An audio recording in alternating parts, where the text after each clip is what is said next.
هنغسل البطاطا كويس جدا ونسيبها بقشرها، مش هنشيل منها القشرة، وهنحطها في الطاسة كده هنرصها، وهننزل عليها برشة بسيطة من القرفة، وطبعا القرفة اختياري بس بتدي سنس وطعم رهيب.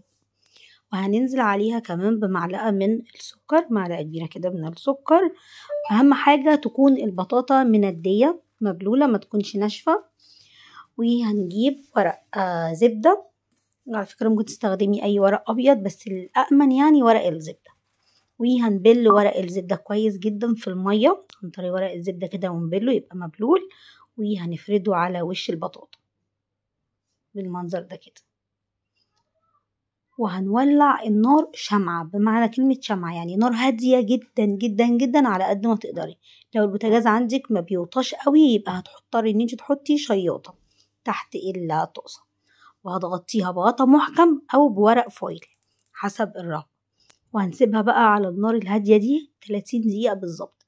بس بعد 20 دقيقة هنفتح عليها نقلبها للوش التاني، وبعد كده نرجع نسيبها كمان 10 دقايق، هتلاقيها اخدت معاكي لون بقى ايه، نفس البطاطا المشوية في الفرن او اللي بنجيبها من عربيات البطاطا، تديكي اللسعة دي.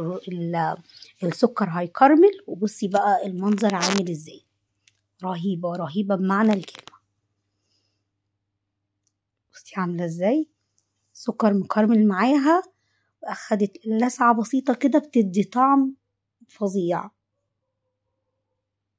بصي منظرها عامل ازاي، وريكي كمان منظرها قد ايه من جوه، طرية وناعمة ومستوية كويس جدا.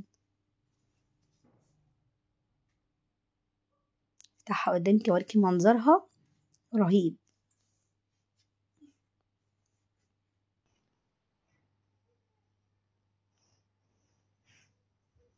رهيبة، عجبتني جدا، وطعمها مع كرملة السكر وديتها في حتة تانية مع القرفة. القرفة على فكرة عايزة اقولك هي مش باينة فيها قوي، ولكن مديها سنس وطعم كده مميز.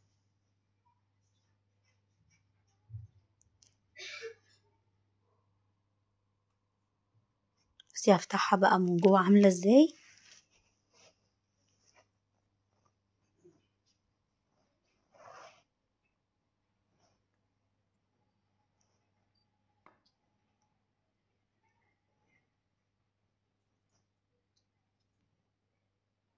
بصي مستوية وزي الزبدة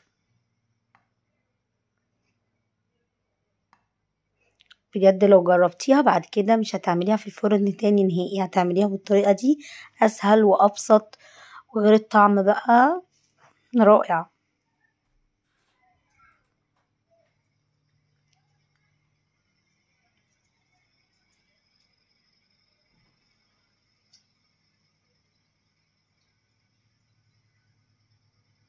شايفة السوا عامل ازاي.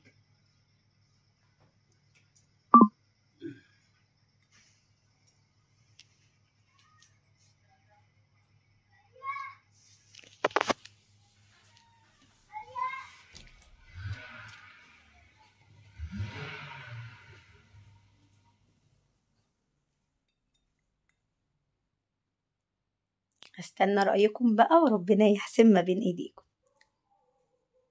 ما تنسوش اللايك والشير والكومنت عشان يظهركم المزيد من الفيديوهات المقبلة بإذن الله. فالسلام عليكم.